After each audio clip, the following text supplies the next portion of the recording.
খতামাল্লাহু আলা কুলুবিহিম ওয়া আলা সামঈহিম ওয়া আলা আবসারিহিম গিশাওয়া ওয়া লাহুম আযাবুন আযীম। আল্লাহ তাআলা বলেন খতামাল্লাহু আলা কুলুবিহিম, আল্লাহ বলেন দুনিয়ার ভিতরে এমন কিছু মানুষ আছে যাদের কলবের ভিতরে আমি মোহর মেরে দিয়েছি, যাদের কলবের ভিতরে আমি মোহর মেরে দিয়েছি। তারা শুধু গুনার দিকেই নিজেদেরকে দাবিত করবে। এই কারণে এক ব্যক্তি কোনো মহিলার দিকে তাকাইতে গেলে 10 বার চিন্তা করে আমার রব আমাকে দেখতেছেন, আমার রব আমাকে দেখতেছেন, আর আমি যেই চোখ দিয়ে দেখতেছি এই চোখের মসুল মালিক হইলাম আমি। এই চোখ আল্লাহ তাআলা আমার কাছে আমানত দিয়েছেন, চোখটা আল্লাহ তাআলা আমাদের কাছে আমানত দিয়েছেন। এমন দুনিয়ার ভিতরে এমন অসংখ্য মানুষ আছে বাবা যাদেরকে আল্লাহ তাআলা চোখ দেয় নাই। রাস্তার ভিতরে দেখবেন কত অন্ধ মানুষ আছে লাঠি নিয়ে ভিক্ষা করতেছে। আল্লাহ তাআলা আমাকে আপনাকে 2টা চক্ষু দান করছে। এই চক্ষুর ভিতরে তাকায় দেখেন কোন জিনিস যেটা যেভাবে দেখা দরকার সেভাবে আপনি দেখতেছেন। আল্লাহ তাআলা বলেন ইয়ালামু খাইনাতাল আ'য়ুনি ওয়া মা তুখফিস সুদূর। আল্লাহ বলেন বান্দারে তোমার চোখ কোন দিকে তাকায়, কোন দিকে তাকায়া কি চিন্তা করে। আল্লাহ বলেন দুনিয়ার কেউ জানে না, এ বান্দা দুনিয়ার কেউ জানে না। আল্লাহ বলেন বান্দা আমি কিন্তু সব জানি, তুমি কি করতেছ না করতেছ, তোমার চোখটা কোন দিকে ফিরাইতেছো। আল্লাহ বলেন ইয়ালামু খাইনাতাল আ'য়ুনি ওয়া মা তুখফিস সুদূর। আল্লাহ বলেন বান্দা আমি সব জানি। এই কারণে একজন ব্যক্তির জন্য এই যে চক্ষুটা আল্লাহ তাআলা দিয়েছেন, এই চক্ষু আমানত। জবান দিয়েছেন আল্লাহ কথা বলার জন্য, এই জবানটাও আমানত। কিয়ামতের দিন মানুষ আল্লাহ তাআলার কাছে 2টা কারণে ফেসে যাবে। 1 নাম্বার হলো 2 ঠোঁটের মাঝখানের অংশ, আরেকটা হলো 2 রানের মাঝখানের অংশ। এই 2 জিনিসের জন্য কিয়ামতের দিন মানুষ আল্লাহর আদালতে আসামির কাঠগড়ায় দাঁড়াবে। কয় জিনিস? 2 জিনিস। আপনি যদি 2 জিনিসটাকে সংশোধন করে রাখতে পারেন, আল্লাহ বলেন, আল্লাহর রাসূল নিজেও বলছেন তোমার 2 রানের চিপা আর 2 ঠোঁটের চিপা, এই 2টাকে যদি তুমি হেফাজত করতে পারো তোমাকে জান্নাতে পৌঁছায় দেওয়ার জিম্মাদারি আমি রাসূলের। জোরে বলেন সুবহানাল্লাহ। আজকের কথাগুলো বাজান অনুরোধ করে আমি বলতেছি, একটু কষ্ট করে অন্তরের কান দিয়ে শুনবেন, ইনশাআল্লাহ শুনবেন। আশা করি ইনশাআল্লাহ কিছু ফায়দা হবে, কিছু ফায়দা। এতক্ষণ আপনারা লম্বা সময় দীর্ঘ সময় আলোচনা শুনছেন। আমি যদি বলি যে এই আলোচনা থেকে কি শুনছেন, কি বুঝলেন, আসলে সত্যিকার অর্থে কেউ কোনো কথার সঠিক উত্তর দিতে পারবেন, সঠিক উত্তর দিতে পারবেন না। সঠিক উত্তর যদি আপনি দিতে চান তাহলে আপনাকে যেই কাজ করতে হবে, যা বলতেছি এগুলো শেষ পর্যন্ত শুনেন। আপনি জীবনে কোনোদিন শুনছেন যে আল্লাহর পক্ষ থেকে চক্ষু আপনার কাছে আমানত? অথচ আল্লাহ এগুলো আমানত দিয়েছেন। জবান আপনার কাছে আমানত, লজ্জাস্থান আপনার কাছে আমানত, এই কান আল্লাহ তাআলার পক্ষ থেকে আপনার কাছে আমানত। কান দিয়া গান শুনতেছেন, এগুলোর জবাব দিতে হবে না। আপনি কি মনে করছেন আল্লাহ তাআলা এমনি ছেড়ে দিবেন আপনাকে? অসম্ভব।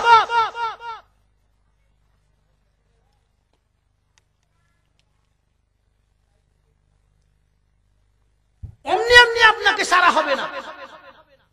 আল্লাহ তাআলার কাছে কেউ ইচ্ছা কইরা বকবাজি কইরা বাইসে যাইব এই সুযোগও নাই। আপনি ইচ্ছা করলেন আর ওখানে যায় মিথ্যা বলবেন, অসম্ভব। কত মানুষ আছে মনে করে যে আমি মরার পরে যদি আমার পিছন দিয়া আইক্যওয়ালা বাঁশও যায় তা আমার কি আইসা। এরকম মানুষ আছে না? নাই। শাস্ত্রে যারা বৈশা থাকে তারা এই সমস্ত ফতোয়াগুলা বেশি দেয়। কথা ঠিক না বেঠিক? জীবনে নামাজ পড়ে না, রোজা ধরে না, তারপরেও কয় ঈমান শক্ত আছে। ঈমান এই জাতের লোক আমনে করতে শোনায়, আমগর বালুকার কথা কইতেছি, আমনে করতে শোনায়, এটা আমি নিশ্চিত। কারণ এই টাঙ্গাইলের মানুষ সবাই আলহামদুলিল্লাহ নামাজি দিনদার মানুষ। আমাদের দেশের কথাই বলতেছি, আপনাদেরকে একটু স্মরণ করাইতেছি যে তারা চাষতলে বৈশা বলে নামাজের দরকার নাই, রোজার দরকার নাই, ওয়াজ মাহফিলের দরকার নাই, অন্তরের ভিতরে ঈমান আছে, এইটাই যথেষ্ট। আবার তো কিছু মানুষ আছে মনের পর্দা বড় পর্দা, বাইরের পর্দা খুলো। এই জাতের মানুষও আমগো দেশে কি আছে, সব লেভেলের মানুষ আছে। তাদের চিন্তা একটাই যে কিভাবে নামাজ ছাড়া সোজা রাস্তায় কবরে যাওয়া যায়, জান্নাতে পৌঁছে যাওয়া যায়। দুনিয়ার জান্নাত কি আখিরাতের জান্নাত এত সহজ? আপনারা মনে করতেছেন আমি বানায়া বলতেছি, আসলে বিষয়টা এইরকম না। আমি কেন বানায়া বলবো? আল্লাহ কোরআনে সব কিছু তামবি দিয়া রাখছে। আমি শুধু আয়াতগুলো পড়াম, আপনারা শুধু খালি আয়াতগুলো স্মরণ রাখবেন যে হ্যাঁ হুজুরে কোরআন থেকে কইছে। কথা কি বুঝছেন?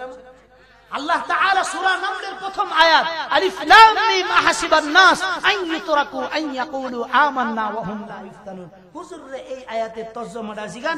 আপনারা যারা এই চিন্তা করতেছেন যে আমি কলে বলে খালি একটু ঈমান আনছি, শাস্ত্রলে বইয়া দিন যাক আর মরার পরে খালি ঈমান লইয়া যাইতেন, আল্লাহ এই রাস্তা এত সহজ করে বুঝেন নাই কথাটা? যতটা সহজ মনে করতেছেন এত সহজ আল্লাহ করেন নাই। এটা আপনারা মনে করতেছেন যে হুজুর বানায় মনে কইতেছে না, এই কারণে আমি আয়াতও কয়ে দিলাম, সূরার নামও কয়ে দিলাম। দুইটা মনে রাখবেন, তাইলে ইনশাআল্লাহ আপনি জবাব পেয়ে যাবেন। আল্লাহ তাআলা পবিত্র কোরআনে কারীমের ভিতরে বলেন আলিফ লাম মিম আহাসিবান নাস আন ইউতরাকু আন ইয়াকুলু আমান্না ওয়া হুম লা ইফতানুন। চিল্লা বলেন আল্লাহু আকবার। আল্লাহ তাআলা বলেন আলিফ লাম মিম হাসিবান নাস। আল্লাহ বলেন মানুষ কি এটা মনে করছে? হাসিবান নাস, মানুষ কি এটা মনে করছে আইয়ুতরাকু আইয়াকুলু আমান্না। আল্লাহ তাআলা বলেন মানুষ কি এটা মনে করছে আইয়াকুলু আমান্না ওয়া হুম লা ইফতানুন। চিল্লা বলেন আল্লাহু আকবার।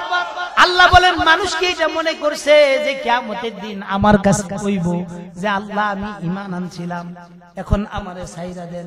আল্লাহ কব না রে বান্দা, না, ঈমান আনছো এই কথা বলার মাধ্যমেই তোমাকে ছেড়ে দেওয়া হবে না।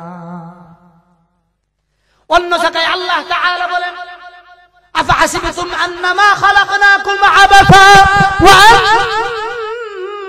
আন্নাকুম ইলাইনা লা তুরজাউন। আল্লাহ বলেন বান্দা তুমি কি এটা মনে করছো আফাহাসিবতুম আন্নামা খালাকনাকুম, আল্লাহ বলেন বান্দা তুমি কি এটা মনে করছো তোমাকে আমি বিথা বিথা সৃষ্টি করছি, এমনি এমনি তোমাকে ছাইরা দিব? আল্লাহ বলেন না বান্দা, আমি তোমাকে এমনি এমনি সৃষ্টি করি নাই। আফাহাসিবতুম আন্নামা খালাকনাকুম আবাসা ওয়া আন্নাকুম ইলাইনা লা তুরজাউন। আল্লাহ বলেন বান্দা আমি সৃষ্টি করেছি, তোমার জীবনের প্রতিটা মুহূর্তের হিসাব আমার কাছে দিতে হবে, এবং ওই হিসাব দেওয়ার জন্য ওয়া আন্নাকুম ইলাইনা লা তুরজাউন, সবাইকে আমার কাছে আসতে হবে। কার কাছে যাইতে হবে? আরেকটু জোরে বলেন, কার কাছে? আজকের দিনের ওয়াজ তাদের জন্য যারা এটা মনে করি যে আমার আল্লাহর কাছে হাজিরা দিতে হবে। আল্লাহর কাছে কি করতে হবে? হাজিরা দিতে হবে, তাদের জন্য এই ওয়াজ। আমরা মানুষ মারা গেলে কি দোয়া করি? ইন্না লিল্লাহি ওয়া ইন্না ইলাইহি। এটার অর্থ কি গো? এটার অর্থ কি? একজন গেছে, আমরাও তার পিছনে কি করতেছি? আসতেছি। কার কাছে? আল্লাহর জিম্মায় যাইতেছি। এই যে আমরা একজন মানুষ মারা যাওয়ার পর তার জন্য আমরা এই সুন্দর দোয়া করি কিনা? এটা দোয়াও না, বদ দোয়াও না, এটা মাঝামাঝি বিষয়। নিজেকে তামবি দেওয়া, সতর্কীকরণ দেওয়া যে আব্দুর রহমান যাইতেছে, আমি আব্দুর রহমানের ছোট ভাই, আমিও আসতেছি। আমি কি করতেছি? সে যে মৃত্যুবরণ করছে এটা আমি স্বীকার করতেছি মিয়া, এটা তার জন্য দোয়া না। দোয়া কোনটা? যেটা আমরা জানাজার মধ্যে পড়ি। দোয়া কোনটা বলেন? যেটা আমরা কি করি? জানাজার মধ্যে পড়ি। আরেকটা কি দোয়া আছে? ইন্না লিল্লাহ পড়ার পরে আমরা দোয়া করি, আরে আব্দুর রহমান ব্যক্তিটা কত ভালো ছিল, মারা গেল, তার মতো মানুষই হয় না। এই যে একটা শব্দ বলছেন, এটা তার জীবনের সবচেয়ে বড় পাওয়া। বুঝেন নাই? এই যে আপনি দোয়া করছেন, আপনি বলেন তো, আপনি যদি ক্ষমতার বাহাদুরি দিয়া একজনের আইল কেটে নেন, একজনের বাড়িঘর দখল করেন, একজনের ক্ষেত দখল করে নেন, একজনের দোকানপাট দখল করে নেন, একজনকে মামলা মোকদ্দমার ভিতরে ফাঁসায় দেন, বা একজনের মেয়েকে নিয়ে ভেগে যান, বা একজনের উপরে জুলুম করতে করতে করতে করতে করতে করতে আপনি তাকে এই মহল্লা থেকে তাড়ায়া দিলেন, আপনার ভিতরে যদি এই চিন্তা থাকতো যে আমি তো এই যে জুলুম করতেছি এগুলোর জবাব আল্লাহর কাছে দিতে হবে, এই চিন্তা যেই ব্যক্তির থাকবে, বা যেই ব্যক্তি অন্যের মৌত দেখে নিজের মৌতের চিন্তা তার ভিতরে আসবে, এই ব্যক্তির পক্ষে কি গুনাহ করা সম্ভব? আপনারা বলেন এখানে এমন অনেক মানুষ আছেন যে নিজের সন্তানকে কাদের মধ্যে নিয়ে কবরে গেছেন, এইরকম আছেন কেউ? দেইসা একটু কারা কারা একটু হাত উঠান, এক দুইজন থাকলে, একজন দুইজন, আচ্ছা বলেন হাত নামা। আমি এটা হাতটা উঠাইছি এই যে মুরব্বী বাজান উনাদের হাত উঠাইতে বলাটাও এটা আমার বেয়াদবি, শুধু বুঝানোর জন্য বলা যে বাবা আপনি বুঝেন তো আপনার সন্তানকে আপনি কবরে রাখছেন, এই জায়গায় কি আপনি হইতে পারতেন না? কথা বলেন, এই জায়গায় কি আপনি হইতে পারতেন না? আপনার সন্তান বয়সে আপনার ছোট না বড়? সবাই বলে ওই ছোট যদি আপনার আগে চলে যাইতে পারে তো আপনাকে কে গ্যারান্টি দিল আগামী 20 বছর? কথা বলে আগামী 20 বছর আপনি বাঁচবেন, এটার গ্যারান্টি কে দিবে? বাড়ির জায়গায় বাড়ি থাকবে, ঘরের জায়গায় ঘর থাকবে, বন্ধুর জায়গায় বন্ধু থাকবে। আমি নিজে এক জায়গায় দেখেছি যেই জায়গার ভিতরে বাবা মারা গেছে ওই দিন আবার মেয়ের বিবাহ, ওই দিক থেকেও আয়োজন হয়ে গেছে, এই দিক থেকেও আয়োজন হয়ে গেছে। বাবা মারা গেছে বিবাহের 3 ঘন্টা আগে, বাবার লাশ এক সাইডের মধ্যে রাখা হয়েছে, 1 ঘন্টার ভিতরে পানি গরম করে কাফন দাফন পরায়া লাশটাকে রাখা হয়েছে এক সাইডে। যদি মাফি হইতো সর্বপ্রথম কার উপরে মাফ হইতে পারে? যেই 4 দিন আল্লাহ রাসূল অসুস্থ ছিলেন, এই 4 দিন আল্লাহ রাসূলের জন্য আগে আল্লাহর পক্ষ থেকে মাফ। একটা বর্ণনায় পাওয়া যায় আল্লাহ রাসূল খন্দকের যুদ্ধে, কয় যুদ্ধে? কি যুদ্ধে? পরীক্ষা খননের যুদ্ধে, যেই যুদ্ধে মক্কাটাকে নিরাপত্তার চাদরে সাহাবায়ে কেরামদেরকে নিয়ে আল্লাহ রাসূল নিরাপত্তার চাদরে আবৃত করেছেন, সেই পরীক্ষা খননের যুদ্ধে আল্লাহ রাসূলের 3 ওয়াক্ত নামাজ তিনি পড়তে পারেন না। কিসের কারণে বলেন? যুদ্ধের কারণে। কিসের কারণে? যুদ্ধের কারণে। এছাড়া আল্লাহ রাসূলের জীবনে এত নামাজ কাজা হয়েছে এই দ্বারা আগ মুহূর্ত পর্যন্ত অন্যের কাঁধে ভর করে তিনি নামাজ পড়ছেন। আর আপনাদের কি হয়ে গেল যে একবার নামাজ পড়লেই হয়? আরে বাবা, দুনিয়ার ভিতরে যত পীরই আসুক না কেন, মুহাম্মাদুর রাসূল সাল্লাল্লাহু আলাইহি সাল্লাম তার চাইতে বড় পীর কি এই পৃথিবীতে কেউ ছিল? তো তার তো মুরিদরা ছিল, সাহাবায়ে কেরাম ছিল, আবু বকর ছিল, উমর ছিল, উসমান ছিল, তারা তো কেউ কোনোদিন এই কথা বলে নাই যে জীবনে নামাজ একবার পড়লেই হয়। তো নামাজ না পড়লে কি হয়? এগুলো তো তারা কোনোদিন বলে নাই। 10 জন সাহাবী, 10 জনের কথা বাদ দেন, বদরের যুদ্ধে যে 313 জন সাহাবী অংশগ্রহণ করেছেন, এই 313 জন সাহাবী সম্পর্কে আল্লাহর রাসূল নিজে বলছেন আল্লাহর পক্ষ থেকে যে এই 313 জন সাহাবী তোমরা দুনিয়ার ভিতরে যা পাপ আছে, অন্যায় আছে, যা যা আছে সব কিছু করো, মাফ করে দিবেন যিনি, তিনি হলেন আমার রব। তিনি হলেন কি? আমার। এরা কয়জন? 300। সবাই বলেন কয়জন? এরা ইসলামের প্রথম যুদ্ধের প্রথম যুদ্ধের প্রথম গাজী। এই প্রথম গাজীদেরকে আল্লাহর পক্ষ থেকে ঘোষণা, এরা যত অপরাধ করবে সব মাফ কে করবে? আরো জোরে বলেন, কে করবে? এই মাফের ঘোষণা পাওয়ার পরেও তো সাহাবায়ে কেরাম জীবনে কোনোদিন গুনাহ করে নাই। কথা বুঝে না? আমি একটা সত্য ঘটনা বলি। হযরত উমর রাদিয়াল্লাহু তাআলা আনহু তিনি যখন অর্ধ জাহানের খলিফা, যেই মাঠের ভিতরে তিনার বাবা তিনাকে উট চড়াইতে দিতেন, ছাগল চড়াইতে দিতেন ছোট বয়সে, তিনি যখন অর্ধ জাহানের খলিফা হইছেন, খলিফা হওয়ার পর ওই মাঠগুলোতে তিনি গেছেন, যাওয়ার পরে নিজেকে ধিক্কার দিয়ে বলতেছেন, হায়রে উমর, তুই কি জিনিস ছিলি? তোর পিঠের মধ্যে, তোর মাথার মধ্যে উঠে লেদায়া দিত, আর তোর বাপ তোরে গাদা আর বলদ কইতো। কি কইতো? উমর রাদিয়াল্লাহু নিজেকে নিজে স্বীকার করতেছে। এজন্য পিছনের জিন্দেগি ভুলান না। কেউ যদি হঠাৎ করে টাকা হয়ে যায়, তার গরিবী হালতটা স্মরণ থাকলে সে আর টাকার বাবুগিরি দেখাইবে না। হযরত উমরের সুন্নাত এটা। তিনি ওই মাঠের মধ্যে গেছেন, যাওয়ার পরে তিনার মনে হয়ে গেছে ওই যে উটের পিছনে তিনি বৈশা ছিলেন ছায়া নেওয়ার জন্য, তো ছায়া নেওয়ার জন্য বলবেন এক সাইড হয়ে বসুক না, সরাসরি পায়খানার রাস্তার পিছনে বইছেন। উটের লেদা আসছে, তিনি লেদায় দিছেন। এই লেদা নিয়ে যখন হযরতে উমর তার বাবার কাছে গেছেন, আব্বা দেহ তো উটটা লেদা আছে, তুই বইছিলি কোনখানে? কৌমুক কেন? তুই সবচাইতে বড় গাদা। হযরতে উমর নিজেকে বলেন, হায়রে উমর গাদা, ইসলামের কারণে আজকে তুমি অর্ধ জাহানের খলিফা। জুরে কন্যা সুবহানাল্লাহ। হযরতে উমর অর্ধ জাহানের খলিফা, দুনিয়ার কেউ তার বাদশাহীকে রুখতে পারে নাই। 1 বছর নয়, 2 বছর নয়, 10 বছর তিনি বাদশাহী। কয় বছর? 10 বছর বাদশাহী করছেন। এক টুকরা সম্পদ ক্ষমতার শুরু থেকে নিয়ে শেষ পর্যন্ত কোনোদিন বাড়ে নাই। আর আমগো দেশে একজন মেম্বার যে 1 কাঠা ক্ষেতের মালিক ছিল না, মেম্বারির শুরু দিয়া 1 কাঠা ক্ষেত বেচা মেম্বারি হওয়ার পরে এই ব্যক্তি 10 কাঠা ক্ষেত কিনে 5 বছরে। কথা ঠিক না বেদে?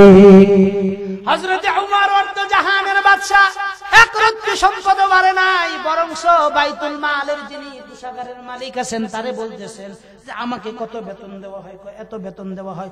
এর থেকেও আরো 4 দিরহাম কমায়া দেন। কি জন্য?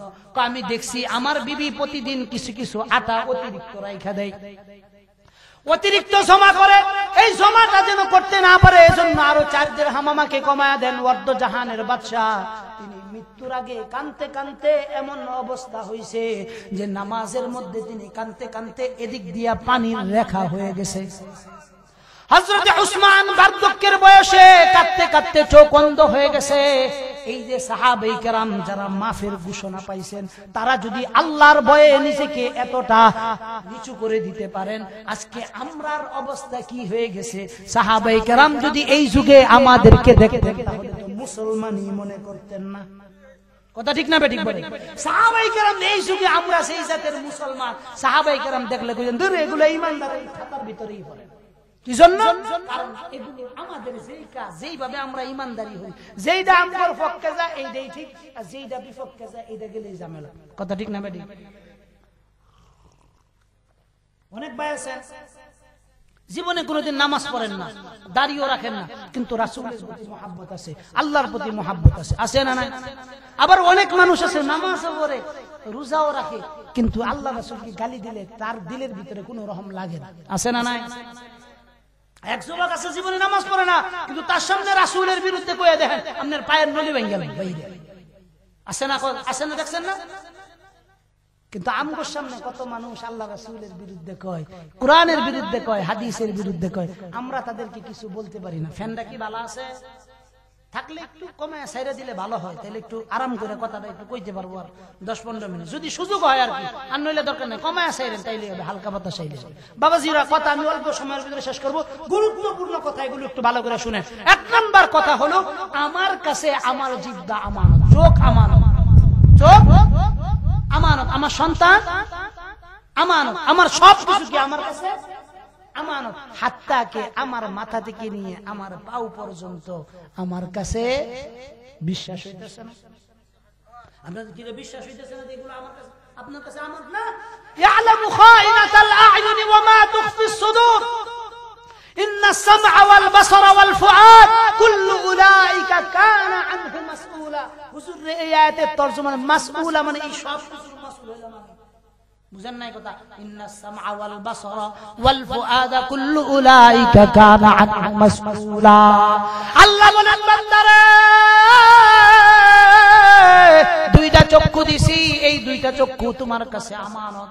জবান দিছি, জবান তোমার কাছে আমানত। লজ্জাস্থান দিছি, লজ্জাস্থান তোমার কাছে আমানত। 2টা পাও দিছি, এই 2টা পাও তোমার কাছে আমানত। 2টা হাত দিছি, 2টা হাত তোমার কাছে আমানত। এই সব কিছু আমি সীমিত সময়ের জন্য তোমার কাছে ইজারা দিছি। কি দিছি বলেন? আল্লাহ বলেন বান্দা এগুলো সব আমি ইজারা দিছি। তা আমরা প্রশ্ন করলাম রব এগুলো যে ইজারা দিবেন এগুলোর কাজ কি? আল্লাহ বলেন দুনিয়ার ভিতরে যত অপকর্ম করবা কিয়ামতের দিন তুমি আমার সাথে নিশ্চিত মিথ্যা বলবা, নিশ্চিত মিথ্যা বলার পরে তুমি যেন পার না পাও, এই কারণে আমি তোমার এই মাসুলগুলো দিয়ে রাখছি যে এগুলো কিয়ামতের দিন তোমার বিরুদ্ধে আমার কাছে সাক্ষী দিবে। আজকে যারা আমরা এখানে বসছি অনেকেই তো মনে করছি এখানে বসছি গুনাহ মাফ হবে, শুধু গুনাহ মাফ হবে না আরো কি ফায়দা হবে যদি শুনেন আশ্চর্য হয়ে যাবেন। যেখানে আপনি বসছেন এই জায়গাটা কিয়ামতের দিন আল্লাহর কাছে সাক্ষী দিবে। আল্লাহ আবুল হোসেন সাহেবের ছেলেরা তার মা বাবার জন্য ওয়াজ মাহফিল করছিল, বৃষ্টির মধ্যে আয়েশা উমুক উমুক উমুক উমুক আয়েশা লম্বা সময় বসে গেছে কোরআনে কারীম থেকে ওয়াজ শুনছে। জমিন কিয়ামতের দিন আল্লাহর কাছে বলবে আপনারা কি মনে করতেছেন আমি বানায়া বলতেছি? আল্লাহ তাআলা নিজে বলেন ইয়াউমা ইদিন তুহাদ্দিসু আখবারাহা, কিয়ামতের দিন জমিন তার মধ্যে কি হয়েছিল বইলা দিবে। আপনি যেই জমিনে বসে আছেন জমিনও কিন্তু আপনার কথা বইলা দিবে। কথা ঠিক না বেঠিক? আল্লাহ কয় জমিন তোমার বিরুদ্ধে সাক্ষী দিবে, তুমি কোন দিকটা পাও দিয়া হাইটা গেছো, কার উপর জুলুম করছো। আল্লাহ বলেন, জমিন বলবে আল্লাহ এই তো সে আমার উপর দাঁড়ায় দাঁড়ায় নামাজ পড়ছে, কপাল দিয়ে মিয়া সাজদা দেন মসজিদের ভিতরে। এই কারণে হাদিস শরীফে আসছে এক জায়গায় নামাজ না পড়া, বিভিন্ন জায়গায় নামাজ পড়া। জানো বিভিন্ন জায়গা কিয়ামতের দিন আমার পক্ষে সাক্ষী দেয়। সুবহানাল্লাহ কোন না, একটু জোরে করেন সুবহানাল্লাহ। তারপরে আল্লাহ বলেন, বান্দা তুমি কি এটা মনে করছো শুধু জমিন তোমার বিরুদ্ধে সাক্ষী দিবে? না রে বান্দা, না, শুধু জমিনই তোমার বিরুদ্ধে সাক্ষী দিবে না।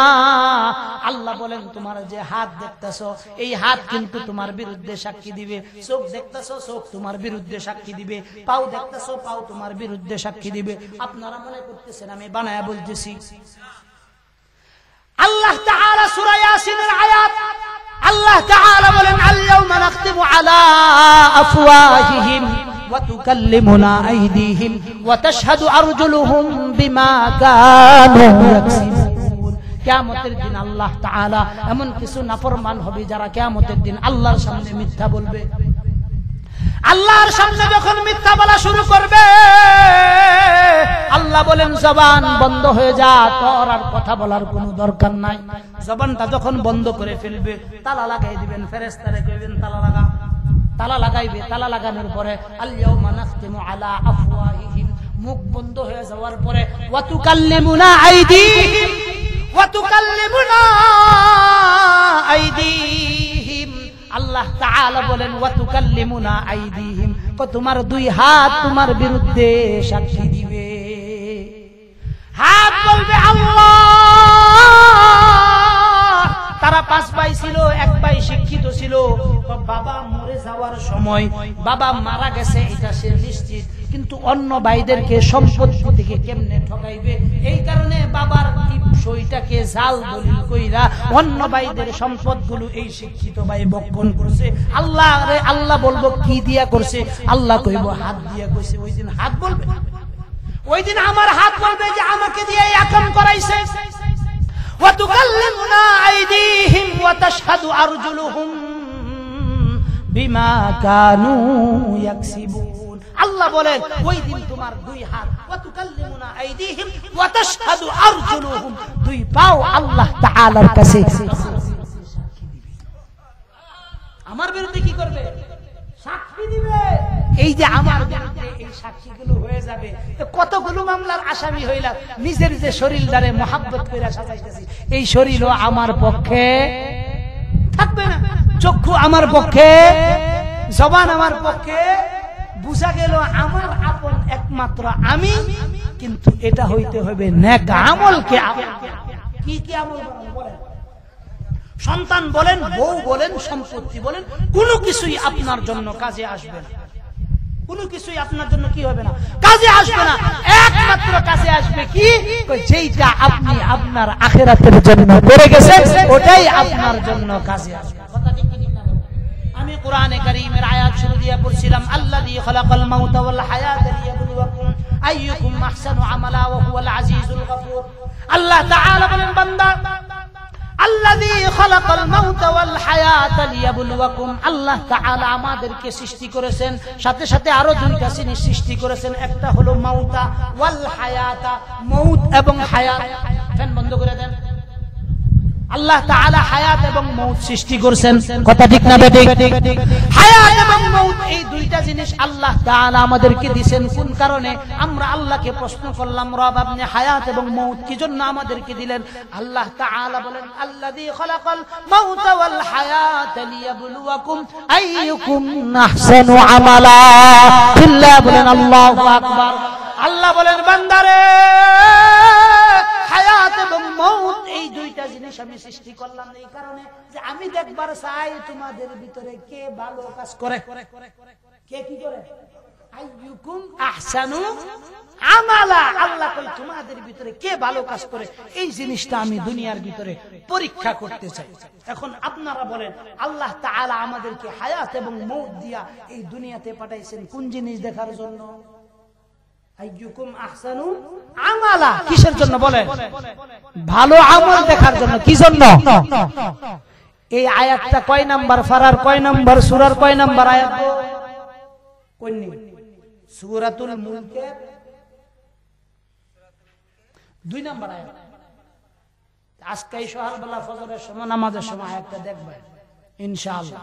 আল্লাহ কি কইছে? আল্লাযী খালাকাল মাউতা ওয়াল হায়াতা লিয়াবলুয়াকুম আইয়ুকুম আহসানু আমালা। আল্লাহ তাআলা আমাদের সম্পদ, সহায়, এগুলো কোনো কিছু দেখতেছেন।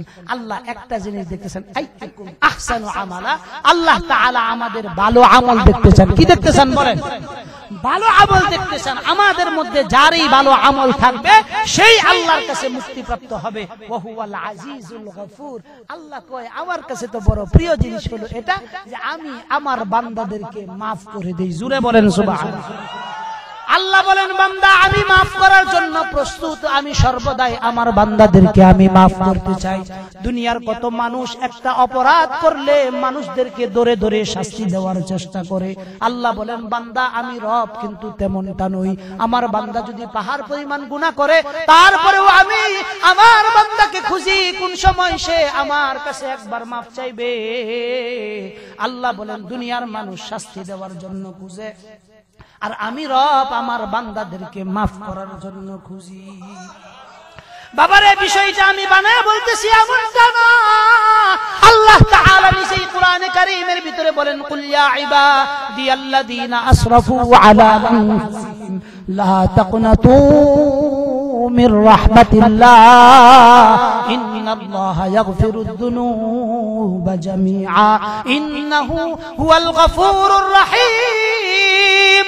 আল্লাহ তাআলা বলেন নবী আমার আপনি বলে দেন কুল ইয়া ইবাদি, নবী আপনি আমার বান্দাদেরকে বলে দেন আল্লাযীনা আসরাফু আলা আনফুসিহিম। আল্লাহ তাআলা বলেন নবী আমার বান্দাদেরকে আপনি সান্তনা দেন, বলে দেন যারা তাদের নিজের নফসের উপর জুলুম করছে, অনেক বেশি জুলুম করছে। আল্লাহকে প্রশ্ন করলাম রব আমরা তো অনেক বেশি জুলুম করছি। আল্লাহ তাআলা বলেন বান্দা লা তাসরাফু আলা আনফুসিহিম লা তাকনাতু মির রাহমাতিল্লাহ। আল্লাহ বলেন বান্দা পাহাড় পরিমাণ গুনাহ করছো, যেই গুনাহ করতে করতে তুমি নিজেকে নৈরাশ মনে করছো, আল্লাহ বলেন লা তাকনাতু মির রাহমাতিল্লাহ। আল্লাহ আমার পিঠের মধ্যে হাত দিয়া বলতেছেন, মাথার মধ্যে হাত বুলায় বলতেছেন বান্দারে পাহাড় পরিমাণ গুনাহ করছো, তারপরেও তোমাকে বলতেছি তুমি গুনাহ করছো, করছো কইরা ফেলাইছো। লা তাকনাতু মির রাহমাতিল্লাহ। আল্লাহ বলেন বান্দা গুনাহ কইরা ফেলাইছো, নৈরাশ হয়ো না, আমি maaf করব না, এই রকম চিন্তা তোমার ভিতরে আইনই না। তা আমরা প্রশ্ন করলাম রব আপনি যে maaf করবেন বলছেন আমাদেরকে লা তাকনাতু মির রাহমাতিল্লাহ, আমার রহমত থেকে নৈরাশ হয়ো না, কিন্তু আমরা রহমত থেকে নৈরাশ হইলাম না, কিন্তু আপনি কিভাবে maaf করবেন? আল্লাহ বলেন ইন্নাল্লাহ, নিশ্চয়ই তোমার রব তোমার আল্লাহ ইয়াগফিরুদ যুনুবা জামিআ। আল্লাহ বলেন বান্দা তুমি কি জানো না নিশ্চয়ই তোমার রব ইয়াগফিরুদ যুনুবা জামিআ। আল্লাহ কই বান্দা তুমি কি জানো না তোমার রব সকল গুনাহগুলো maaf করে দেয়। قل يا عبادي الذين اسرفوا على انفسهم لا تقنطوا من رحمة الله ان الله يغفر الذنوب جميعا। আল্লাহ কই বান্দা তুমি যদি রহমত থেকে নৈরাশ না হও, হাতটা যদি উঠায়া আমার কাছে একটু কইতে পারো আল্লাহ আমি গুনাহ করছি। আমরা নামাজের শেষ বৈঠকের ভিতরে দোয়া করি, নামাজের শেষ বৈঠকের ভিতরে আত্তাহিয়াতু দুরূদ শরীফ পড়ার পরে আমরা কি পড়ি? আল্লাহুম্মা ইন্নী যালামতু নাফসি। পড়ি কি পড়ি না? নামাজের শেষ দুয়ার ভিতরে আমরা কি পড়ি? আল্লাহুম্মা আয় আল্লাহ ইন্নী যালামতু নাফসি, মাওলা আমি তো আমার উপর জুলুম করছি। আল্লাহর কাছে আমরা দোয়া করি ইন্নী যালামতু নাফসি, আল্লাহ আমি আমার নফসের উপর জুলুম করছি, শুধু অল্প করছি। আল্লাহ প্রশ্ন করে বান্দা অল্প করছো? আমি বলি না জুলমান কাসীরা, আয় আল্লাহ অনেক বেশি জুলুম করছি। কই জুলুম যেটা করছি এটার কোনো সীমা নাই। আল্লাহ কই বান্দা তুমি যে নামাজের মধ্যে বলছো জুলমান কাসীরা অনেক বেশি জুলুম করছো, ওয়ালা ইয়াগফিরুদ যুনুবা। আল্লাহ বলেন বান্দা তুমি কি বলতে চাও আমাকে একটু শোনায় বলো। আমরা বলতেছি আল্লাহ ওয়ালা ইয়াগফিরুদ যুনুবা, তুমি ছাড়া তো আর কেউ আমাদেরকে maaf করার মতো নাই। ইল্লা আনতা, আল্লাহ তুমি ছাড়া কেউ নাই, ফাগফিরলি মাগফিরাতাম মিন ইনদিক। আল্লাহর কাছে আমরা দোয়া করি, আল্লাহ তোমার কাছে মাফ চাওয়ার জন্য আমি চলে আসছি, তুমি আমাদেরকে মাফ করে দাও। এই কথাটাই আল্লাহ তাআলা বলেন, লা তাগনাতু মির রাহমাতিল্লাহ ইন্নাল্লাহা ইয়াগফিরুদ যুনুবা জামিআ। আল্লাহ কয় বান্দা তুমি কি জানো না তোমার জীবনের সকল গুনাহ খাতাগুলি আমি মাফ করে দিব। আল্লাহ তাআলা বলেন বান্দা তোমার গুনাহ যে মাফ করবে, এটা কি তুমি বিশ্বাস করো না নাকি? আল্লাহ তাআলা শুধু খালি বলছেন ইন্নাল্লাহা ইয়াগফিরুদ যুনুবা জামিআ, সব গুনাহ মাফ করে দেবো। আল্লাহ শুধু এইটা বইলা ক্ষান্ত হয় নাই, আল্লাহ তাআলা বলেন বান্দা লা তাকনাতু মির রাহমাতিল্লাহ ইন্নাল্লাহা ইয়াগফিরুদ যুনুবা জামিআ। তো বান্দা তুমি কি বুঝো না তোমার যে মাফ করাম আমার নামের তো আরো কিছু গুণ আছে।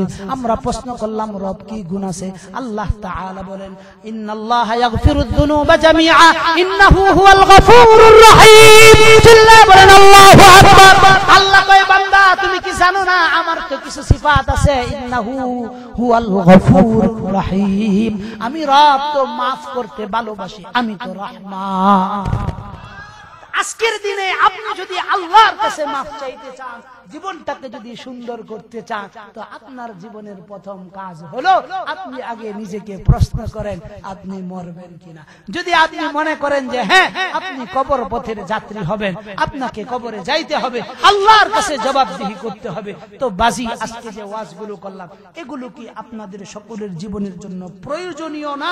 প্রয়োজনীয় কথা বলছি না অপ্রয়োজনীয়? বলেন সবাই কি মানার চেষ্টা করবেন ইনশাআল্লাহ? কারা কারা মানবেন যে যতদিন হায়াতে বাঁচি ততদিন ইনশাআল্লাহ অন্যায় অপরাধ করব না, সন্তানদেরকে ভালো কাজে ভালো মানুষ বানিয়ে যাব ইনশাআল্লাহ? হাত নামান। অনেকে সন্তানদের মানুষ বানাইছেন না, মেয়ের ঘরের থেকে নাতি হইছে না, ছেলের ঘরে তো হইছে না, ফুলা ঘরে ফাসছে না, নাতি ঘরে দূরে দূরে সকালবেলা মক্তবে লয়ে যাবেন, পারবেন তো ইনশাআল্লাহ?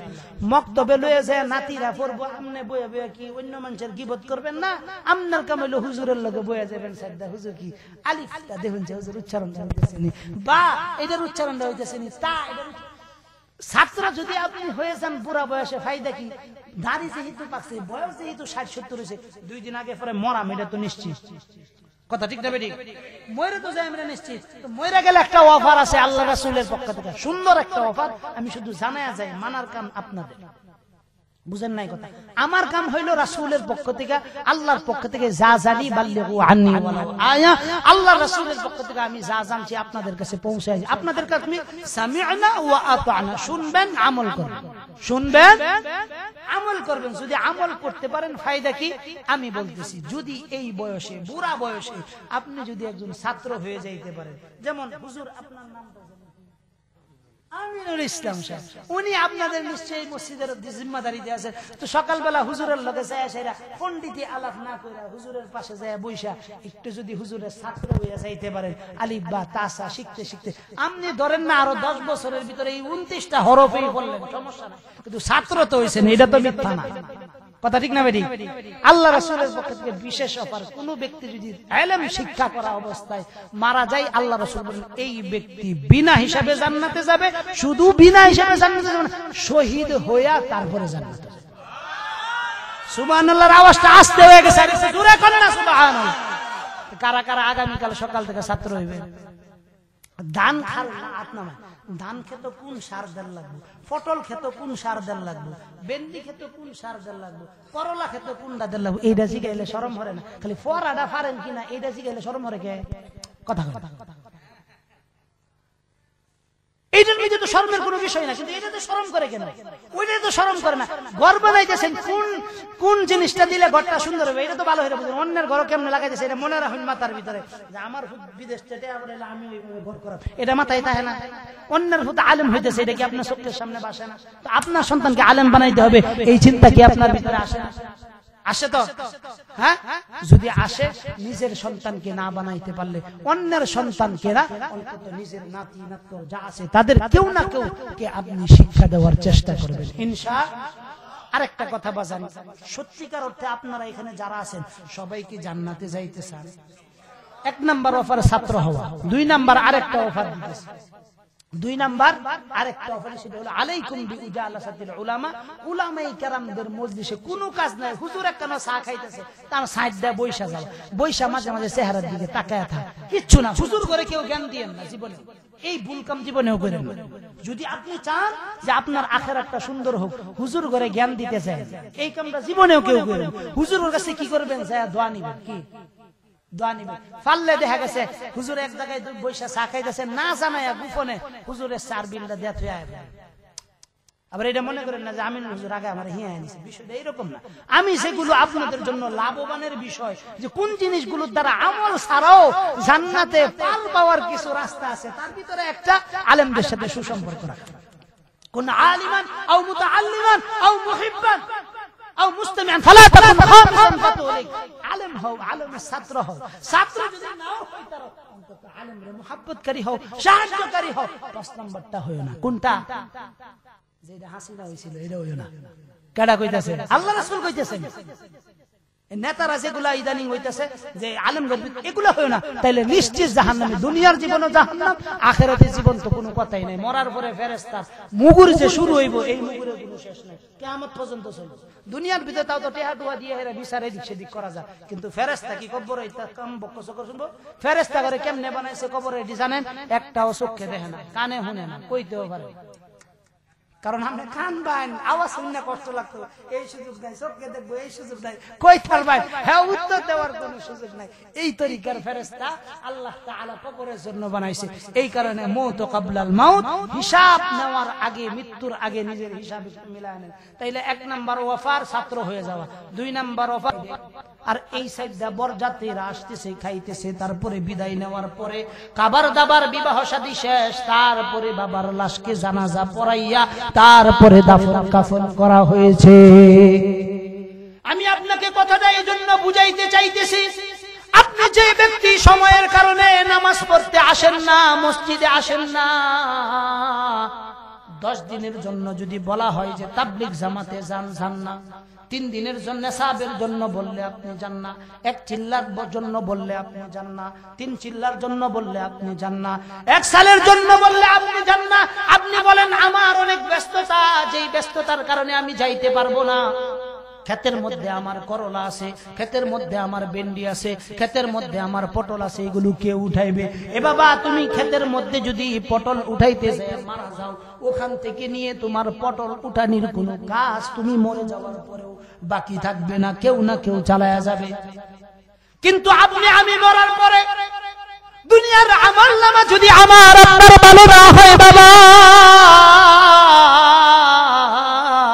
মরার পরে আমার কবরের ভিতরে যা শুরু হবে তা দুনিয়ার কেউ দেখবে না, কেউ সহ্য করবে না।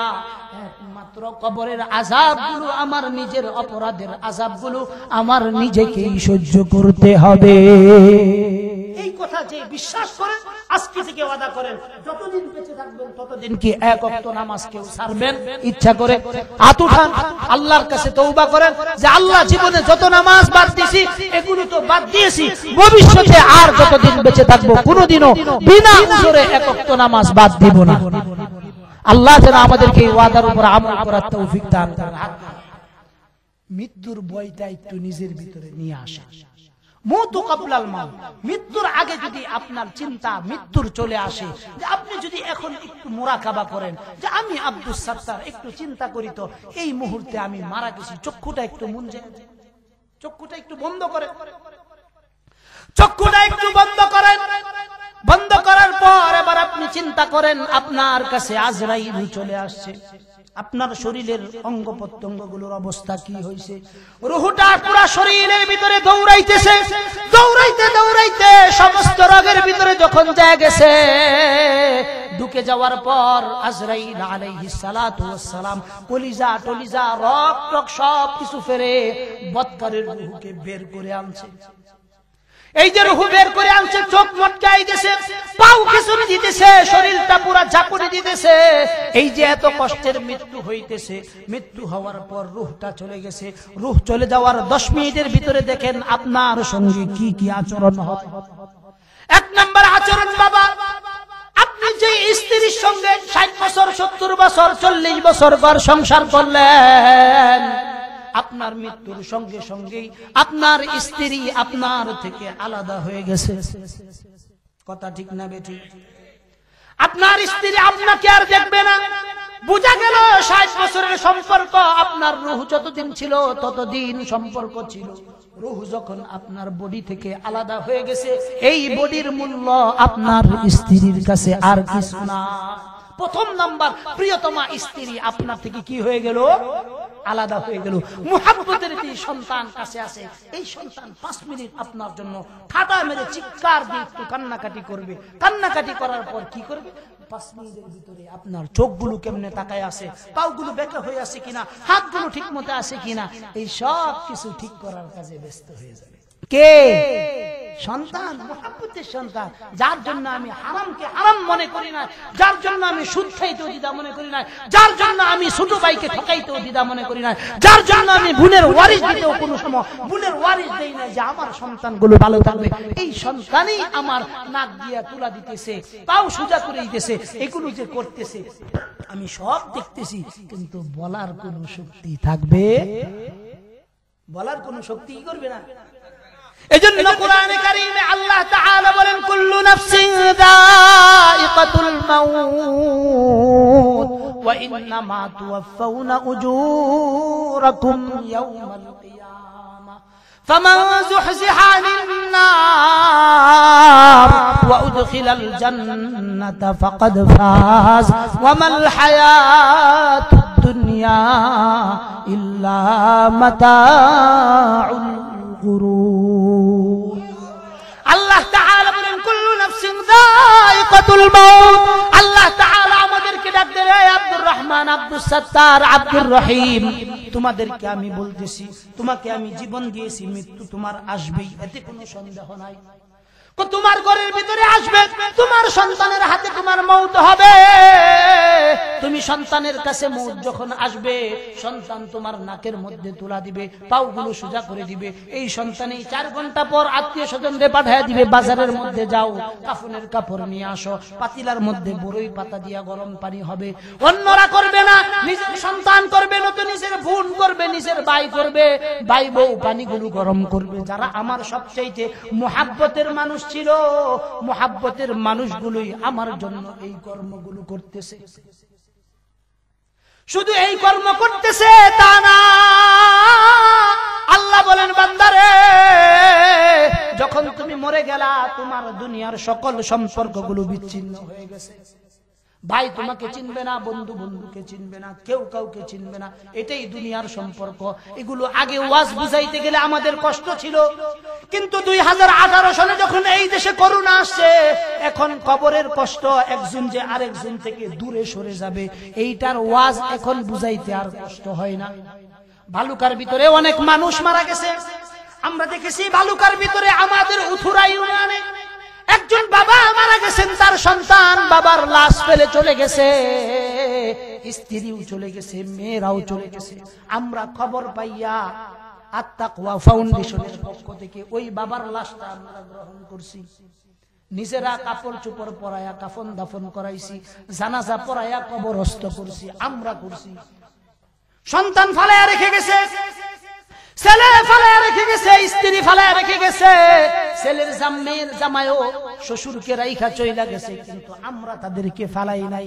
দুনিয়ার কথাটা বোঝানোর জন্য বলছি, করোনা নামক ভাইরাস, এই ভাইরাস যদি আপনাকে আমাকে এতটা পর করে দিতে পারে, তো কবরের থেকে নিয়ে আমার জিন্দেগির লম্বা সফর যখন শুরু হয়ে যাবে, ওই সফরের ভিতরে কেউ কোনো বন্ধু বান্ধব থাকবে না, আত্মীয় স্বজন থাকবে না।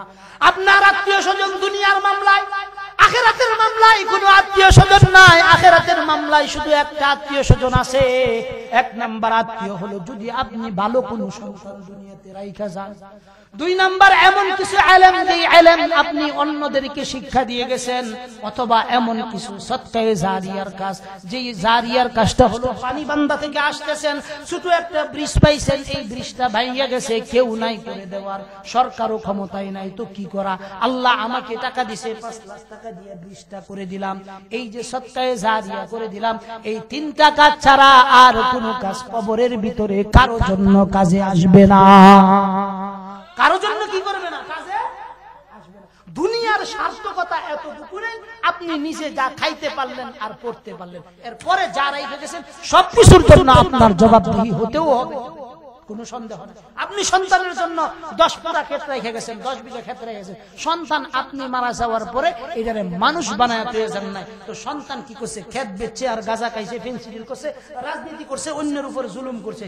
আপনি বলেন তো, সন্তানকে আপনি সুশিক্ষা না দেওয়ার কারণে কি আপনি আল্লাহর আদালতে কি আসামি নয়? অবশ্যই আপনি আসামি। আপনি আসামি কিনা বলেন তো? এই সম্পদ আপনার জাহান্নামে যাওয়ার কারণ হইল কিনা বলেন? আপনার কোনো সম্পদ নাই, আপনার কোনো সম্পদ নাই, কিন্তু হাফেজ মাওলানা আমিনুল ইসলাম সাহেবের মতো একজন সন্তান জন্ম দিয়ে গেছেন। তিনি পানিয়াবান্ধা কেন্দ্রীয় মসজিদে ইমামতি করে প্রতিদিন ফজরের পর সকলের মা বাবার জন্য দোয়া করে, আবার যখন নিজের মার কথা যখন স্মরণ হয় তখন রব্বির হামহুমা কামা রব্বায়ানি সগীরা বলে, আর গভীর কলিজার ভিতরে রক্তক্ষরণ হয়। আপনি বলেন তো, হুজুরের এই যে রক্তক্ষরণের দোয়াটা, এটা কি আল্লাহ কবুল করবেন কিনা? সবাই বলেন কবুল করবেন কিনা? আপনাকে আমি একটা প্রশ্ন করি, জীবনে বহু ওয়াজ করছেন, বাস্তবমুখী কথা আমি বলতেছি, আপনি বলেন তো, আপনি মরে যাওয়ার পর আপনার কবরের পাশে গিয়ে আপনার জন্য একবার সূরা ফাতিহা, 3 বার সূরা ইখলাস পড়ার মতো পরিবারের ভিতরে কোন ব্যক্তিটাকে আপনি রেখে যাইতেছেন? আধা মিনিট সময় দিলাম, আপনি একটু ভাবেন যে আপনি সফল মানুষ কিনা। যদি বুঝেন যে হ্যাঁ 2-4 জন আমার জন্য হাত উঠানোর জন্য আছে, তো আপনি সফল কাজ। আর যদি বুঝেন যে না, আমার 5 ছেলে, এক ছেলে ডিগ্রি পাস, আরেক ছেলে বিএসসি ক্যাডার, আরেক ছেলে পুলিশ অফিসার, আরেক ছেলে প্রকৌশলী, আরেক ছেলে ইঞ্জিনিয়ার ইত্যাদি সব বানাইলাম, কিন্তু আমি মরার পর আমার কবর যে দিবে বা আমার জানাজাটা যে পড়াইবে, এই 4টা সন্তান, এত বড় উচ্চ শিক্ষিত সন্তান মসজিদের হুজুরকে যায় বলে, হুজুর আমার আব্বার জানাজাটা একটু পড়ায় দেন। তো আপনি বাবা হিসেবে তো আপনার কচু গাছে ফাঁসি নিয়া এমনিতেই মরা উচিত। কথা বুঝেন না আমার কথা? কি আমি খুব সরা বইরা ফেলতেছি বাজান? ওয়াজ কি কম খারাপ হইতাছে নাকি? ভালো এরা বুঝুন যে যদি আমার কথায় কষ্ট পায়, আল্লাহর হস্তে ক্ষমা সুন্দর দৃষ্টি দেখুন। আপনার ক্ষেতের লাগে কি আমার ক্ষেত আছে? হ্যাঁ, 10 টাকা কি আমার 10 পাইবেন? পূর্ব কোন শত্রুতা আছে? কিচ্ছু না। আপনাদেরকে আমি ভালোবাসি, অন্তর নিংড়ানো ভালোবাসা। শুধু ওয়াজ জীবন ভরা শুনলেন, কিন্তু ঘরের মধ্যে নিয়ে যাইতে পারলেন না। এই যে আমি একটা কথা বললাম, আপনি বলেন তো এই মুহূর্তে চাচা বাজান আপনার নামটা যেন কি? সুহরাব শিকদার বাজান। আজকে আল্লাহ না করুক, আল্লাহ না করুক, আমি দোয়া করি আরো 100 বছর আল্লাহ ওনার হায়াত দান করুন। আজকে তিনি মারা গেলেন, আপনি বলেন উনি মারা গেলেন, মারা যাওয়ার পর উনার 5 ছেলে বা 4 ছেলে আছে, এই 4-5 ছেলের ভিতরে একজন ছেলেও জানাজা পড়ার উপযুক্ত নাই। দেখা গেছে সকালবেলা বাবাকে রাত্রে হুজুররা জানাজা পড়ায় কবরে রাখছে, সকালবেলা ফজরের পরে কবরে যায় বাপ মার জন্য কি দোয়া করলো এটাও সন্তান জানে না। মসজিদের হুজুরকে ডাক দাঁড়িয়ে দোয়া করাইতে হইল। আপনি বলেন তো বাবা, এর চেয়ে জিন্দিগির অর্থাৎ কপাল পোড়া জিন্দিগি অদ্বিতীয় আর কারো আছে? আমি এই ওয়াজটাই বুঝাইতে চাইতেছিলাম আজকের জীবনে, যে আমাদের জীবনের সার্থকতাগুলো কোথায় আমরা যে একবারও চিন্তা করতেছি না, যে আমার জীবনের প্রতিটা সেক্টরের হিসাব আল্লাহর কাছে আমার দিতে হবে। সন্তান, আপনি কি মনে করছেন চক্ষু যদি আপনার কাছে আমানত হয়, আপনার জিহ্বা যদি আপনার কাছে আমানত হয়, কান যদি আপনার কাছে আমানত হয়, লজ্জাস্থান যদি আপনার কাছে আমানত হয়, আপনার সন্তান কি আপনার কাছে আমানত না? আপনি কি মনে করতেছেন এই সন্তানের জন্য কিয়ামতের দিন আল্লাহর কাছে জিগাইতে হবে না, আল্লাহর কাছে আপনি প্রশ্নের শিকার হইবেন না? আপনি কি এটা মনে করছেন? জবাব দিতে হবে মিয়া। এই মহিলারা কথা বন্ধ করেন। যারা ওয়াজ শোনেন তারা ভালো করে ওয়াজ শুনেন, আর যারা ওয়াজ শুনতে ভালো না লাগে বাড়িতে যে আরাম করে ঘুমান, সকালে ফজরের নামাজ পড়েন। আর যদি বুঝেন যে না ওয়াজ মোটামুটি ভালো হইতেছে, তাহলে একটু ধৈর্য ধরেন। মহিলা বললে গিয়ে ওয়াজ আছে, আমার মাথায় আছে যে ওনারা আসছেন ইনশাআল্লাহ শেষের দিকটা 2-4 কথা ইনশাআল্লাহ ওনাদের জন্য আমি বলবো ইনশাআল্লাহ। তবে ওয়াজ যদি একটু লম্বা হয়ে যাইতেছে সমস্যা হইব গো। হ্যাঁ, কষ্ট হইলে আবার আমারে কইলে একজন উঠতে গেলে আমি বুঝাম যে কষ্ট হইতেছে, আর উঠতে যাই দেখুন আমার 2 মিনিটের ভিতরে আমি সারতেছি ইনশাআল্লাহ। কথাগুলো ভালো করে বুঝেন।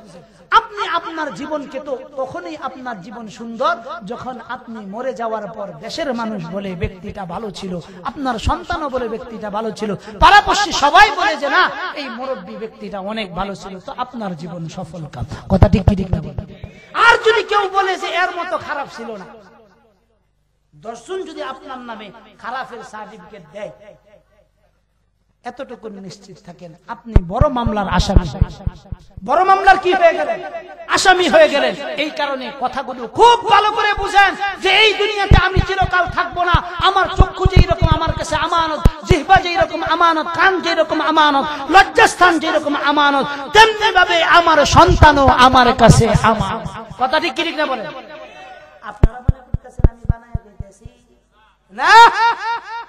আল্লাহ তাআলা পবিত্র কোরআনে কারীমে বলেন ইন্নামা আমওয়ালুকুম ওয়া আওলাদুকুম ফিতনা ওয়াল্লাহু ইনদাহু আজরুন আযীম। আল্লাহ তাআলা বলেন ইন্নামা আমওয়ালুকুম ওয়া আওলাদুকুম ফিতনা। আল্লাহ তাআলা বলেন হে বান্দা তোমার সন্তান এবং সম্পত্তি এই দুটোটাই তোমার জন্য ফিতনা। যদি তুমি এই দুইটা ফিতনাকে কাজে লাগাইতে পারো, আল্লাহ তাআলা বলেন এই দুইটা ফিতনাকে যদি বান্দা তুমি তোমার কাছে লাগাইতে পারো, এই দুইটা ফিতনা যদি তুমি কাজে লাগাও, সম্পদকে যদি তোমার আখিরাতের সম্পদ হিসাবে গ্রহণ করো, সন্তানকে যদি তোমার আখিরাতের পুঁজি হিসাবে বানায় নাও, তাহলে এই দুটোটা জিনিসই তোমার জন্য নিয়ামত।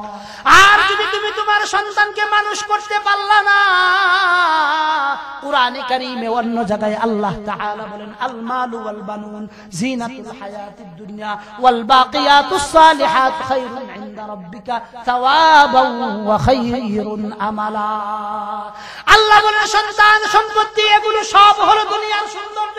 এই দুনিয়ার সৌন্দর্যগুলো যদি তুমি কাজে লাগাও, আল্লাহ বলেন এই দুনিয়ার সৌন্দর্য যদি তুমি কাজে লাগাও, তাহলে এমন হতে পারে তোমার একজন সন্তান রাইখা গেছো, কিন্তু এই একজন সন্তান দিনদার বানাইছো, কোরআনে কারীম তেলাওয়াতকারী বানাইছো, নেককার একজন হাফিজ কোরআন বানাইছো, আলেম বানাইছো।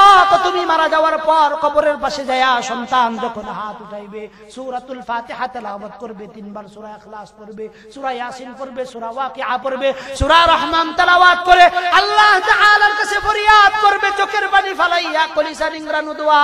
আপনি বলেন তো বাবা, আপনার বাবার জন্য, আপনার বাবার কবরের পাশে যায় যদি আমাকে যদি 500 টাকা দেন, হুজুর আমার বাবার জন্য দোয়া করেন, আমি 100 বার করতে পারবো। কিন্তু আমি যদি জানি যে এই কবরটার ভিতরে আমার মা অথবা আমার বাবা শুয়ে আছেন, আপনি বলেন তো আমার মার কবরের সামনে দাঁড়ায়া আমি যদি সূরা ইয়াসিন পড়ি, এই সূরা ইয়াসিন পড়ার ভিতরে যতটুকু আবেগ আসবে, সূরা রহমান পড়ার ভিতরে যতটুকু আবেগ আসবে, সূরা ফালাক পড়ার পিছনে যতটুকু আবেগ আসবে, সূরা নাস পড়ার পিছনে যতটুকু আবেগ আসবে রে বাবা, সূরা ইখলাস পড়ার ভিতরে যতটুকু আবেগ আসবে, সূরা ফাতিহা পড়ার পিছনে যতটুকু আবেগ আসবে, আপনার মার জন্য ততটুকু আবেগ কিন্তু আমার আসবে না। আমি যখন আমার মার জন্য কবরের পাশে দাঁড়ায় সূরা ফাতিহা তেলাওয়াত করব, আমার কলিজা দিয়া রক্তক্ষরণ হবে, চোখ দিয়া পানি পড়বে। আপনি বাবা আপনার জীবনের সার্থকতাটুকু চিন্তা করেন। যদি আপনি আপনার সন্তানকে মানুষ বানাইতে পারেন, আল্লাহ বলেন আল মালু ওয়াল বানুন জিনাতুল হায়াতিদ দুনিয়া ওয়াল বাকিয়াতুস সালিহাত খায়রুন ইনদা রাব্বিকা সাওয়াবান ওয়া খায়রুন আমালা। আল্লাহ বলেন বান্দা তোমার সন্তান তোমার সম্পত্তিকে যদি তুমি দুনিয়ার কাজে নয় আখিরাতের কাজে ব্যবহার করতে পারো, এগুলোই তোমার আমলে সালেহ, এগুলো তোমার কাজে আসবে, হায়াতের জিন্দেগিতে কাজে আসবে, কবরের জিন্দেগিতে কাজে আসবে, এগুলো তোমার কিয়ামতের দিন আল্লাহর আযাব থেকে বাঁচার জন্য সহায়ক হবে। আর যদি তোমার সন্তানকে তুমি মানুষ না বানাইলা, নিজের জিন্দেগিকেও সঠিকভাবে আমানতের সহিত না চালাইলা, এই সন্তানকে দ্বীন শিক্ষা দাও নাই, সন্তানকে আল্লাহর সাথে পরিচয় করাও নাই, আল্লাহ এবং তার রাসূলের সাথে তুমি তোমার সন্তানকে পরিচয় করাও নাই, কিয়ামতের দিন এই সন্তানই আল্লাহ তাআলার কাছে বলবে ইন্নাল্লাযীনা ক্বালু রাব্বুনাল্লাহু থুম্মা ইসতাকামু। আল্লাহ তাআলার কাছে বলবে, পৃষ্ঠার প্রথম আয়াত আল্লাহ তাআলা বলেন ওয়া ক্বালাল্লাযীনা কাফারু রাব্বানা আরিনাল্লাযীনা আদাল্লানা মিনাল জিন্নি ওয়াল ইনস নাজআলহুমা তাহতা আকদামিনা লিয়াকুনা মিনাল আসফালিন। চিল্লা বলেন আল্লাহু আকবার। যদিও আল্লাহ তাআলা এই কথাটা কাফেরদের জন্য সুনির্দিষ্ট করে দিয়েছেন, তারপরেও এখানে মুমিন মুসলমানদের জন্য সুনির্দিষ্টভাবে তানবীহ সতর্কীকরণ। কিয়ামতের দিন আল্লাহ তাআলা কিছু সন্তানদেরকে ডাক দিবেন, এই সন্তানের দিকে আসো, তুমি কি জন্য নামাজ পড়ো নাই, কি জন্য মসজিদে যাও নাই, কি জন্য কোরআন তেলাওয়াত করো নাই, কি জন্য হালাল হারাম তো মিস করে চলো নাই, কি জন্য লজ্জাস্থানকে হেফাজত করো নাই, কি জন্য তোমার জিহ্বাকে হেফাজত করো নাই। সন্তান আল্লাহর কাছে বলবে, আল্লাহ দুনিয়ার ভিতরে তুমি আমাদেরকে কার ঘরে পাঠাইছিলা? তোমার মা বাবার ঘরে পাঠাইছিলাম। আল্লাহ এগুলো তো জীবনে কোনোদিন আমাকে আল্লাহর আপনার পথে ডাকে নাই, দ্বীনের পথে ডাকে নাই, কোরআনের পথে ডাকে নাই, হাদিসের পথে ডাকে নাই। আল্লাহ তাআলা বলবে, কে ডাকলো না ডাকলো সেটা আমি বুঝি না, কিন্তু তোমাদের আমল না থাকার কারণে তোমাদেরকে জাহান্নামে যাইতে হবে। ওই দিন আপনার তিন সন্তানকে ইঞ্জিনিয়ার বানাইলেন, প্রকৌশলী বানাইলেন, ব্যারিস্টার বানাইলেন, অ্যাডভোকেট বানাইলেন, ডাক্তার বানাইলেন। এই তিন সন্তানই আল্লাহর কাছে বলবে, আল্লাহ দুনিয়ার সাথে আমাকে তো আমার বাবা খুব ভালো করে পরিচয় করাইছে, কিন্তু আপনার সাথে, আপনার রাসূলের সাথে, কোরআনের সাথে আমার বাবা আমার মা আমাকে পরিচয় করায় না। ওই দিন সন্তান বলবে, আল্লাহ আমার মা বাবাকে একটু নিয়ে আসো, আজকের দিনে আমি যেহেতু জাহান্নামে যাব, আমার মা বাবাকে একটু আমাদের সামনে শুয়ায় দাও, জুতা দিয়া পাউ দিয়া পারাইয়া তারপরে সন্তান মা বাবাদেরকে পারাইয়া তারপরে জাহান্নামে যাবে। কি বাজান বুঝতেছে? খারাপ লাগতেছে? জরুরি কথা কইতেছি, একটা কথা আমারতে বানায় কইছি, হ্যাঁ কন্যাকে বানায় বলতেছি, এগুলো সব আপনাকে জবাবদিহি করতে হবে। কোন বাবা যদি চিন্তা করে যে হ্যাঁ আমি আমার সন্তান এটা আমার কাছে আমানত, এই চিন্তা যেই মা বাবা করবে, এই মা বাবা দুনিয়ার সন্তানকে আপনি ইঞ্জিনিয়ার বানান, আমরা কোনোদিন না করছি, ডাক্তার বানান না করছি, ব্যারিস্টার বানান, সমস্যা কি? নেতা বানান, সমস্যা কি? কোনো কিছু যাকে যা তারা যা ইচ্ছে সব কিছু বানান, কিন্তু সকালবেলা যখন সন্তান 4 বছর বয়স হয়, 5 বছর বয়স হয়, এই 5 বছর থেকে নিয়ে 7 বছর, এই 2 বছর অন্তত সন্তানকে আল্লাহর সাথে পরিচয় করায় দেওয়ার একটা ব্যবস্থা করে। কথা বুঝেন না? মনে করেন আমি সকালবেলা বাসার মধ্যে, স্বাস্থ্য আমার অনেক বেশি, এই কারণে বেগম সাহেবা সকালবেলা শসা, টমেটো ইত্যাদি দিয়ে আমার জন্য সালাদ বানায় দিছে। কি বানায় দিছে? দইনা পাতাও দিছে, একটু কাঁচা মরিচও দিছে, একটু সরিষাও দিছে, সুন্দর করে সালাদ বানায় দিছে। সালাদ ভরপুর পেট ভরে খাইলাম। কি খাইলাম? ভরপুর পেট ভরে খাইলাম সকালবেলা খালি পেটে। এরপরে পোলাও খাইলাম, মেয়ের বাড়িতে গেছি, পোলাও খাইলাম। কি দিয়া? গরুর গোশত। এরপরে আবার ওখান থেকে আইসি আরেক ব্যানের বাড়িতে দিছে সালাদ। বলেন সারাদিন আপনি অন্তত এই সালাদ খাওয়ার পরে আরো 10টা আইটেম দিয়ে খাবার খাইছেন কিনা? খাওয়ার পরে সারাদিন আপনার পেট থেকে যে ডেকুরটা আসবে, এইটা কিসের আসবে? কথা কোন সবাই আমার কথা বুঝতে থাকলে বলেন, কিসের ডেকুর আসবে? সালাতের ডেকুর। এখন আপনি আপনার সন্তানকে ইঞ্জিনিয়ার বানান, ডাক্তার বানান, নেতা বানান, ব্যবসায়ী বানান, কোনো সমস্যা নাই, কিন্তু 5 থেকে নিয়ে 7 বছর, এই 3টা বছর সন্তানকে আল্লাহ এবং তার রাসূলের সাথে যদি আপনি তার জীবনের শুরু দিয়া পরিচয় করায় দেন, এই ছেলে ইঞ্জিনিয়ার হবে কিন্তু রডের বদলে বাঁশ দিবে না। এই ছেলে ডাক্তার হবে, সিজারের পরিবর্তে, অর্থাৎ নরমাল সিজারের পরিবর্তে কাইটটা সিজার করবে। কথা বুঝছে? এই কথা কর না কেন? ছেলে ব্যারিস্টার হবে কিন্তু মিথ্যা মামলায় কাউরে ফাঁসাবে। আল্লাহর সঙ্গে তার কি আছে? পরিচয় আছে। আল্লাহর সঙ্গে যার পরিচয় থাকে সে কখনো অন্যায় কাজ করতে পারে, যার আল্লাহর সঙ্গে পরিচয় নাই সেই অন্যায় কাজ করতে। বড় ভাই পারলে একটু শুধু একটা চা খাওয়ান যে স্যার, আর আধা ঘন্টা মারি নাকি না, শেষ করে এইটা 12টা 10 বাজে, 1 ঘন্টা আমার হয়ে গেছে।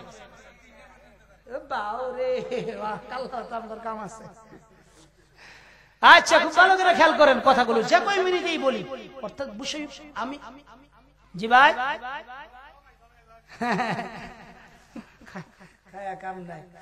আচ্ছা ভাই কথাগুলো খেয়াল করেন। অল্প সময় ইনশাআল্লাহ আমি শেষ করাম, লম্বা সময়, কারণ আমাদের ফজরের নামাজ আছে।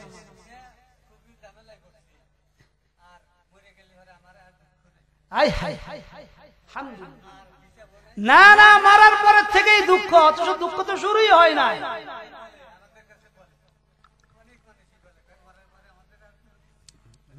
এটা দুনিয়া যতটা সহজ মনে করছে, আখেরাত যদি এত সহজ হইতো তো কাম হইতো।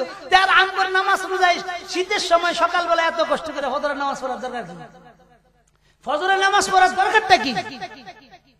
দরকারই ছিল না। যদি এইরকম সুবিধা দিত, এই কথাটা ভালো করে আমি বুঝাইতেছি, ভালো করে বুঝেন। এই দুনিয়ার ভিতরে আল্লাহর পরে সবচাইতে এই দুনিয়ার জন্য বড় পীর কে গো? এটা পরে আল্লাহর পরে কে পীর সবচাইতে বলেন? আল্লাহর রাসূল। আপনি বলেন তো, আল্লাহর রাসূল জীবনে এক ওয়াক্ত নামাজ কোথাও বাদ দিছে? হাদিসের কোন কিতাবে, রাসূলের সিরাতের কোন কিতাবে আপনি কোনদিন লেখা পাইছেন? কোন হুজুররা মসজিদ থেকে বয়ান করছে? রাসূল দুনিয়া থেকে বিদায় নেওয়ার 5 দিন, কয় দিন? বা কোন বর্ণনায় 4 দিন, কোন বর্ণনায় 3 দিন। আল্লাহ রাসূল শরীর এত বেশি অসুস্থ হয়ে গেছেন যে রাসূল স্বাভাবিকভাবে নিজের শক্তিতে উঠা, নিজের শক্তিতে বসা, এইটা পর্যন্ত আল্লাহ রাসূলের জন্য কষ্টদায়ক হয়ে গেছে। নিজে যে মেসওয়াকটা চাবায়া নিজের মেসওয়াক করবেন, এটারও শক্তি ছিল না। আম্মা জান আয়েশা আল্লাহ রাসূলের মেসওয়াকের মাথাটা নিজে চাবায়া আল্লাহ রাসূলের দাঁতগুলো মেসওয়াক করে দিয়েছে। কে? আম্মা জান আয়েশা। আমি এই 3 দিনের একটা কথা 2 মিনিটে শেষ করে আমি আমার কথায় যাইতেছি। আল্লাহ রাসূল সাল্লাল্লাহু আলাইহি ওয়াসাল্লাম এই পৃথিবীর প্রধান অতিথি। এই পৃথিবীর কি প্রধান অতিথি? আমি বানায় বলতেছি না, সম্মানের দিক দিয়ে ওয়া ইন্নাকা লাআলা খুলুকিন আযীম। আযীম শব্দটা আল্লাহ তাআলা আর কারো জন্য ব্যবহার করেন নাই, একমাত্র মুহাম্মদুর রাসূলুল্লাহ সাল্লাল্লাহু আলাইহি ওয়াসাল্লামের জন্য ব্যবহার করেছেন। তিনাকে আল্লাহ তাআলা উদ্দেশ্য করেই এই পৃথিবীর আল্লাহ তাআলা এই কায়নাতকে সাজাইছেন। এই কায়নাতের প্রধান অতিথি মুহাম্মদুর রাসূলুল্লাহ সাল্লাল্লাহু আলাইহি ওয়াসাল্লাম। তিনি দুনিয়া থেকে বিদায় নেবেন, এমন অসুস্থ, নিজের শরীরে শক্তি দিয়ে দাঁড়াইতেও পারেন নাই। সাহাবী আলীর কাঁধে বর দিছেন, আব্বাসের কাঁধে বর দিছেন। বর দিয়া পাওগুলো আল্লাহ রাসূলের এমন ভাবে যাইতেছিল যে রাসূল সোজা ভাবে এভাবে পাও ফালাইতে বসেন, এভাবে পাওগুলো মাটি দিয়ে হেসড়ে গেছে। এভাবে 2 জন সাহাবীর কাঁধে বর করে আমার নবী, বিশ্ব নবী, সাইয়্যিদুল মুরসালিন, খাতামুন নবিয়্যিন, ইমামুল মুরসালিন, শফিউল মুযনিবিন, আকে নামদার তাজদারে মদিনা, সরওয়ারে দু আলম জনাবে মুহাম্মদুর রাসূলুল্লাহ সাল্লাল্লাহু আলাইহি ওয়াসাল্লাম মৃত্যুর আগ মুহূর্তে যখন নিজের শক্তিতে তিনি হাইটা যাইতে পারেন নাই, এই পৃথিবীর প্রধান অতিথি যাকে আল্লাহ ইসলাম ধর্মের প্রণেতা বানিয়েছেন, শরীয়তের প্রণেতা, এটা আমি বানাই নাই, আল্লাহ তাআলা বানিয়েছেন। যার চরিত্র মাধুর্য সম্পর্কে আল্লাহ তাআলা নিজে প্রশংসার স্থলি প্রকাশ করতেছেন। আল্লাহ তাআলা নিজে বলতেছেন লাকাদ খালাকনাল ইনসান। আল্লাহ তাআলা বলেন, আল্লাহ তাআলা রাসূল সাল্লাল্লাহু আলাইহি ওয়াসাল্লামের চরিত্র সম্পর্কে, আখলাক সম্পর্কে বলতেছেন ওয়া ইন্নাকা লাআলা খুলুকিন আযীম ফাসাতুবসিরু ওয়া ইউবসিরুন। আল্লাহ তাআলা বলেন লাকাদ কানা লাকুম ফি রাসূলিল্লাহ উসওয়াতুন হাসানা লিমান কানা ইয়ারজুল্লাহ ওয়াল ইয়াউমাল আখির ওয়া যাকারাল্লাহা কাসীরা। আল্লাহ তাআলা যার প্রশংসার স্থলি গাইতেছেন, ওই নবী পর্যন্ত মৃত্যুর আগ মুহূর্তে আল্লাহ তাআলা তার জন্য পর্যন্ত নামাজকে মাফ করেন। একজন নয়, 2 জন নয়, কয়েক বেলা আল্লাহর রাসূল নিজের পাও দিয়া শক্তি দিয়া যাইতে পারেন নাই। সাহাবায়ে কেরামদের কাঁধে বর করে মসজিদে নববীতে গিয়ে হযরতের আবু বকরের ইমামতিতে তিনি নামাজের মধ্যে শরীক হয়েছেন। আপনি বলেন দুনিয়ার প্রধান অতিথি, আখিরাতে আল্লাহ তাআলা যাকে কোনো কষ্ট দিবেন না, যার সুপারিশ ছাড়া কোনো ব্যক্তির পক্ষেই জান্নাতে যাওয়া অসম্ভব। শুধু জান্নাত নামিয়া কিয়ামতের দিন আল্লাহর রাসূলের সুপারিশ ছাড়া আবু জাহেলের পর্যন্ত বিচার হবে না, আবু লাহাবের পর্যন্ত বিচার হবে না, উতবার বিচার হবে না, সাইবার বিচার হবে না, নমরুদের বিচার হবে না, ফেরাউনের বিচার হবে না। শাফাআতে কুবরা যাকে বলা হয়, এটা মুহাম্মদুর রাসূলুল্লাহ সাল্লাল্লাহু আলাইহি ওয়াসাল্লাম আল্লাহ তাআলার কাছ থেকে আদায় করে নেবেন। কিভাবে আদায় করবেন মিয়া, এটাও তো অনেক মানুষ জানে না।